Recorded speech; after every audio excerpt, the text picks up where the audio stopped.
Today, I'm going to cook a nice soup. It's very windy and it's very wet in England. It's been raining for several days now. Yes, guys. For the 1 week break that was given to me, I am housebound. It's because I cannot even go out. It's because it's always raining. Very strong. I'll show you because I can show you the skylight there. Oh. Check that one. Look, it is wet and raining. So, it's because it's raining, preparing a soup is always the best thing to do. So yesterday, I cooked kimchi soup, which I believe it went very well because in one go it's finished, but I did not manage to share it with you. But today, I'm going to cook MISWA. So MISWA is a Filipino vermicelli soup with sardines. So I've got my ingredients here. I've got my MISWA, or it's called Chinese Vermicelli. See? You can get this from the Chinese shops.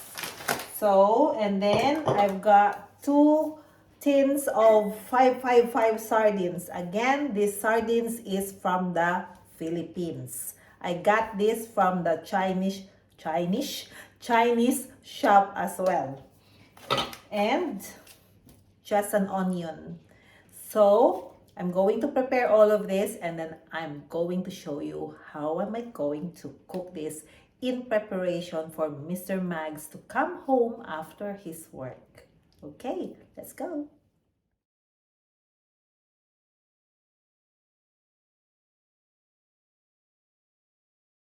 Onions and hold on now. I've got the onions and I've got the sardines here. That's all. Yan lang po. That's all are my ingredients. And where can we position here? Okay. Let's switch on.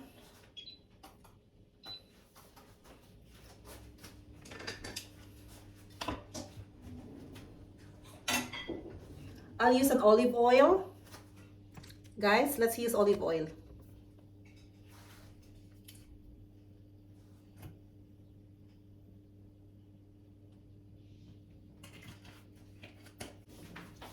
So we need to heat up the oil first, and then we're going to saute the onions.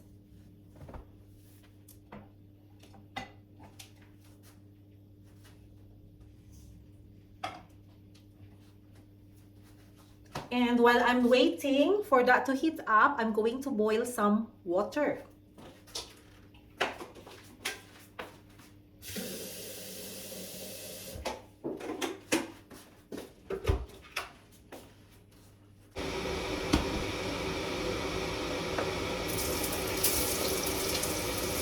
Just have to caramelize the onion, and then we're going to put the sardines. But for the meantime, I want to leave it for some time.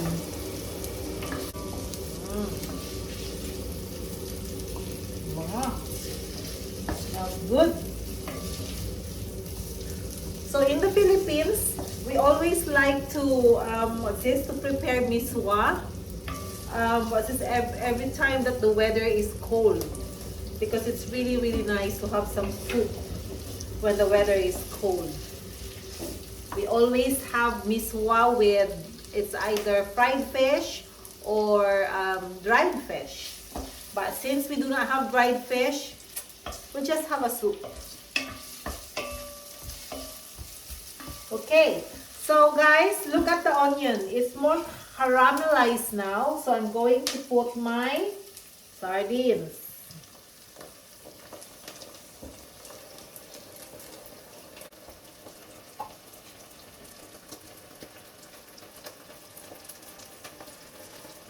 And we're just going to saute it as well with the onion. What I'm going to do, I'm going to put some boiling water here on the tin.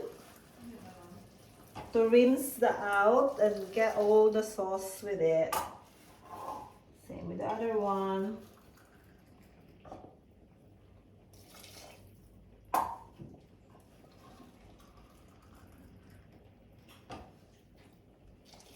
There you are. So it's clean. So I'm going to add more soup. Not soup. Yeah, I want to add more water in it. Wash. Okay. Let's add more because the MISWA, this kind of noodles, as soon as you put that into the water or into the soup, it actually absorbs the water or the fluids very quickly. So and I want it to have more soup. Why are you washing it?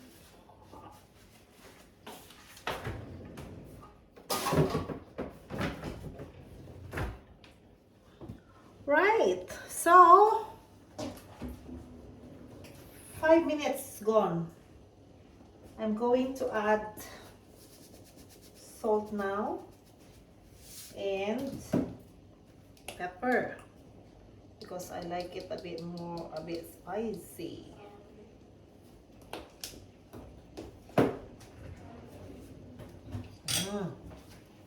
Smells good na.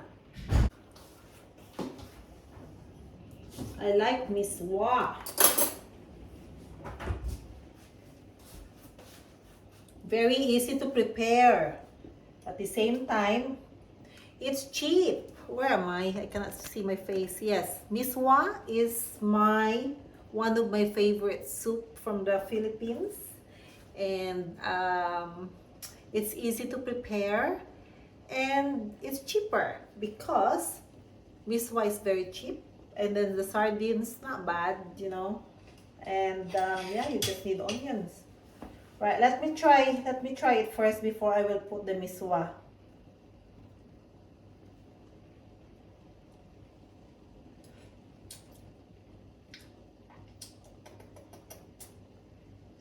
There's a missing taste. I think I need to put more salt.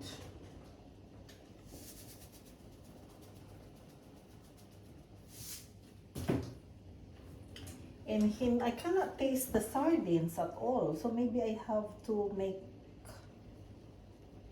assist to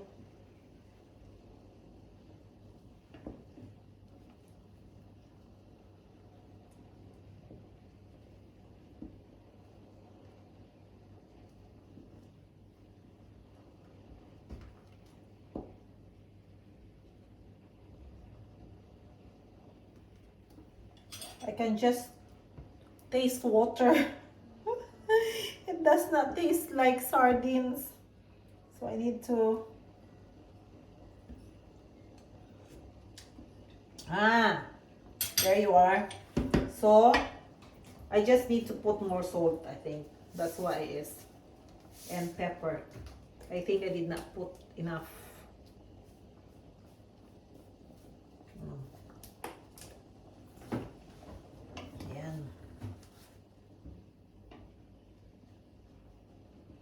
At saka hindi ko kasi dinurog. I did not, how do you say that one? I did not crush the sardines. I should crush some of it so that the taste of the soup will be much more. It will taste sardines. Okay, let's try again.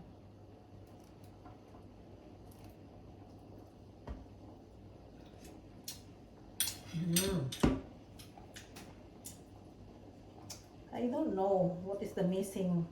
There's a missing taste. Maybe the sardines is not enough. Do I still have?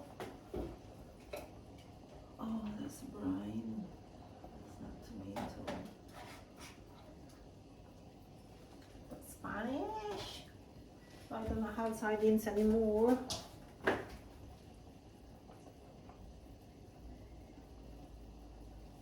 What about this? Can I put this one? Hot and chili sauce.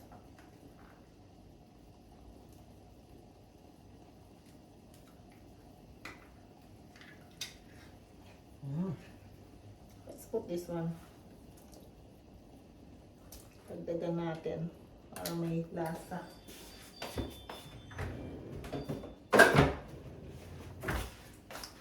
Right, so guys, let's put na the MISWA.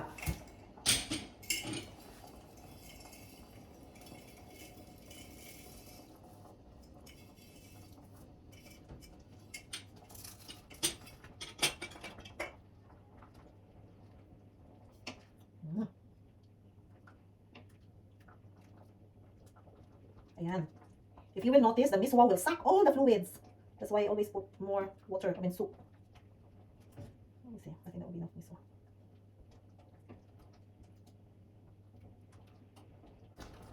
Ayan. Guys, look, it looks tasty na. It looks nice na. It looks yummy na. It looks yummy na. Hindi kita makita. Ayan. Best. Okay, I think that's it. Ano na lang? Let's slower. Let's lower down the temperature, and then in 1 minute it's ready.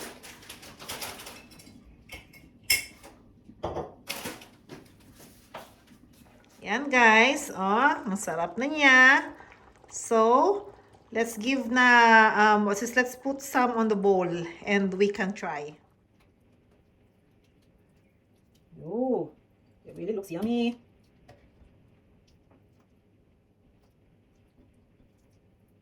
Hindi ko siya ma. Why?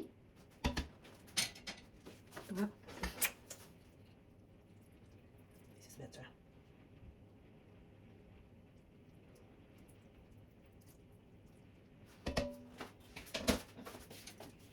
Tama? See? The soup is gone. It's almost gone. It's always like that. I am not a very good cook, but I can cook.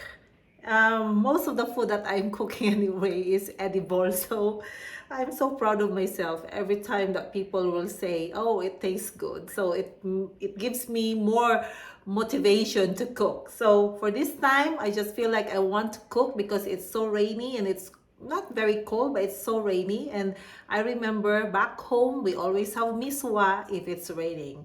Guys, let's try the MISWA. You are crooked. Alright, that's where you are. Okay. Tikman po natin. Wala na siyang sabaw. Kasi as I told you, the vermicelli noodles will easily suck all the water.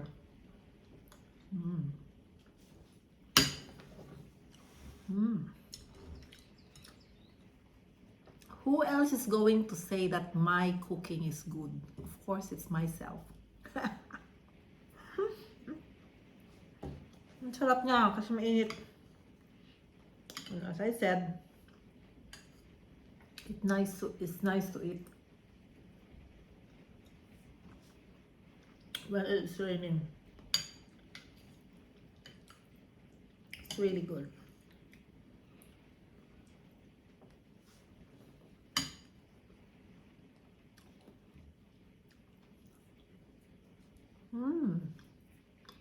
Okay guys, again, I cook and I'm eating MISWA. So it's a Chinese vermicelli soup with sardines. Alright guys, thank you for joining. It's time to say bye-bye.